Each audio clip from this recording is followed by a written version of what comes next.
Hi guys! Welcome back to my channel. So for today's video, I'll be sharing with you my 500 peso Watsons haul. Alam niyo naman na favorite ko yung Watsons and nakakatuwa kasi last week ang dami kong nabili na sale. So excited ako i-share sa inyo yon at saka yung mga tips ko kung paano pa mas makakamura na mag-shop sa Watsons. So if you guys are interested, please continue watching this video. So ayan, uunahin ko na yung product na sobrang excited ako na laging sold out pero sakto na abutan ko siya, and this is the Aloe Vera Soothing Gel. I've already been using this product and I really like it. Alam nyo naman na gusto ko yung nasa tube. Kung napanood nyo yung favorites video ko last month, alam nyo na favorite ko yung Apu.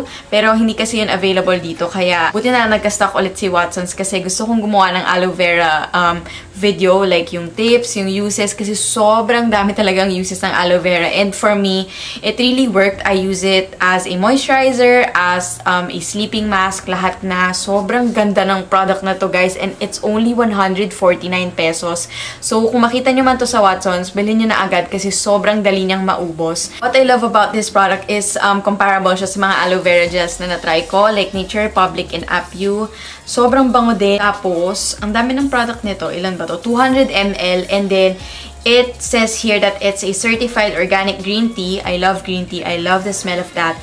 And it's protecting and moisturizing. So, sabi din dito, it's soothing, relieving, 99% certified organic aloe vera from Spain. Yung itsura niya, guys. So, make sure that you check this out when you drop by Watsons. Watch out for my huge giveaway soon. Pasensya na kayo guys kung hindi ko pa siya nagagawa. Dapat nung 10K, nag-15K na. So, malapit na tayo mag-20K. Sana umabot tayo mag-20K. And doon ko na i-announce yung huge giveaway and also my Get to Know Me Q&A video. Next, I got this PH Care Naturals Intimate Wash with Guava Leaf. This is the natural antibacterial. I love this PH Care variant.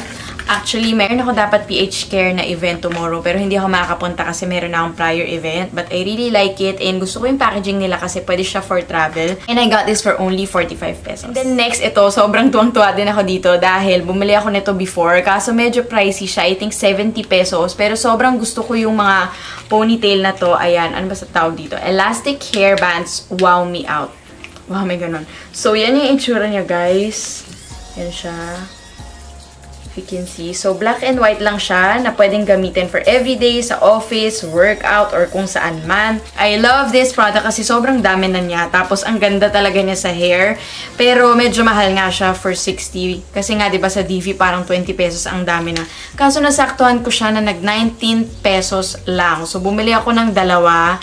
Ayan. So, kung makita nyo man to sa Watsons, sana sale pa siya kasi for 20 pesos, so, ang dami na. Siguro, ano to, 20 pieces. So, yan. Next is another sale product that I got. Actually, nakita ko lang to sa counter nung magbabayad na ako. And ang tagal ko na tong gustong itry. I think 2 years na ata to sa Watsons. And it's the Pure Beauty Complexion Corrector CC Cream with Pink Flower Complex. So, yan yung itsura niya. Let me know if you want a review about this product. I really love it. I already tried it, I think, yesterday. Tapos, sa half of my face, the glow, you guys. Sobrang fresh and lakas mga Korean effect ng CC cream na to. It's really affordable, guys. Sobrang mura ko siya nakuha. 119 pesos lang. Nakakaloka. I think it's 299 or 300 something yung original price niya.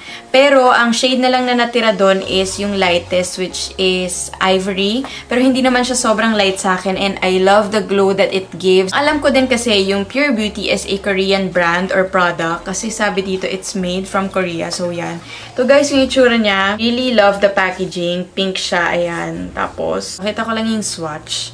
Nakakaloka, sayang kasi wala na nung natural. Bibili ka sana ako ng dalawa. Pero onti na lang din natira nito. So, ayan siya. Sobrang perfect siya for everyday. It just gives you that natural glowy look. And it smells good. I really like it. So, yan. Let me know if you want a review about this product. I think I've found another favorite base product. So, then another product, I bought this for my giveaway soon. And this is the Collagen by Watsons Q10 Intensive Moisturizing and Firming Hand Cream. So, this is how the product looks like. So, ayan siya. Hand cream lang siya. And I've seen a lot of great reviews about this product. Maraming nagsasabi na maganda tong hand cream. And it's really affordable. I got it for only 55 pesos. Guys, 55. And I tried it kasi may tester sila. So, bumili ako kasi nakasale siya. I think 99 pesos yung original price niya. And sakto, isasama ko din to sa giveaway together with the aloe vera gel. So make sure that you watch out for that huge giveaway soon. Okay, and then lastly are two facial cleansing wipes. Bago to sa Watsons, alam niyo naman ako, favorite ko mag-Watsons. I have the Gentle One and the 3-in-1 micellar water. You guys know I'm a huge fan of anything that has micellar or micellar water. Ito bago siya. I've already tried this product and honestly, hindi ko siya ganun nagustuhan kasi sobrang tapang niya for a product that has micellar water. So I guess I need to try yung Gentle One soon. And ang cute lang nung packaging. So ayun yung itsura niya. It has 20 pieces for only 45 pesos each. So I got two and I will be doing a review about it soon. Let me know, guys. Sobrang affordable, nakakaloka. Parang ako, ang cute na nung packaging tapos alam mo yun, ang mura pa niya. So yan, 45 lang if you see this at Watsons. Go get nyo na kasi bago lang tong product nila and I think okay naman siya. Though natanggal niya yung makeup ko, hindi ko lang gusto na medyo matapang to. Pero siguro kaya nagkaroon ng gentle kasi mas maganda to. My tip is just to always check. Alam mo yun, yung mag-ikot ka talaga sa bawat aisle. And then, karamihan ng mga sale nila is nandun sa counter mismo. So, before kayo magbayad, merong mga products na naka-display na naka-sale. Ang sabi sa akin nung ate sa Watsons, parang every Thursday ata or Wednesday silang nagde-display doon. So, every week, meron talagang bagong product na sinesale. Yung iba mag-expire na, yung iba hindi naman. Talaga daw naka-promo lang. So, make sure you check that out kasi karamihan talaga ng nakita ko dito is andun sa counter. So, that's it, guys. Thank you so much for watching my 500 peso Watsons haul. I hope you enjoyed it kahit maikli lang. And sana natulungan ko kayo sa mga tips ng pag-shop sa Watsons na mas makakamura pa kayo. Again, don't forget to subscribe to my channel. Click the bell button to be updated. Don't forget to follow me on my social media accounts. And comment down below kung meron man kayong questions or gusto nyong i-review ko sa mga products na nabanggit ko. So, yeah, that's it. And I will see you on my next video. Bye, guys!